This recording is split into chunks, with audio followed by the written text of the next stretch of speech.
तसा इंटरनेट वापरणाऱ्यांसाठी केंद्र सरकारने एक क्रांतिकारी योजना आणलेली आहे जिचं नाव आहे PM वाणी म्हणजेच prime minister wifi access network interface. या योजनेचा मुख्य उद्देश काय? देशामधील दुर्गम भागामधून शहरांपर्यंत सगळ्यांना अत्यंत स्वस्त दरामध्ये हाय स्पीड इंटरनेट उपलब्ध करून देणं आहे। ज्याप्रमाणे आपल्याकडे सार्वजनिक टेलिफोन बूथ म्हणजे PCO होते अगोदर आपल्याला माहिती आहेत लाल कलरचे, आता त्याऐवजी सार्वजनिक डेटा ऑफिस म्हणजेच PDO उभारले जातात।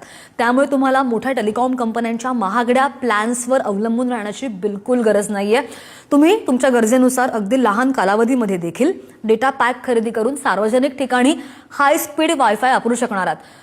आणि आणखी एक महत्त्वाचं, जेव्हा हे लाडकी बहिणींचं प्रकरण झालेलं तेव्हा या महिलांना अगदी डोंगरावर जाऊन नेटवर्क नव्हतं म्हणून ते सगळं करावं लागत होतं, त्यांचे बरेच इश्यू सुद्धा झाले। मग त्यांच्यासाठी हा पर्याय अगदीच उत्तम आहे। त्यानंतर आता ही जी माहिती आहे ती आपल्या सगळ्या मित्रांना किंवा नातेवाईकांना नक्की पाठवा जे महागड्या इंटरनेटमुळे फार त्रस्त आहेत। बरं, वापरणार कसे आहात? प्ले स्टोअरवरून PM वाणी सुसंगत ॲप्लिकेशन डाउनलोड करायचं आणि मग तुम्ही ते वापरू शकता।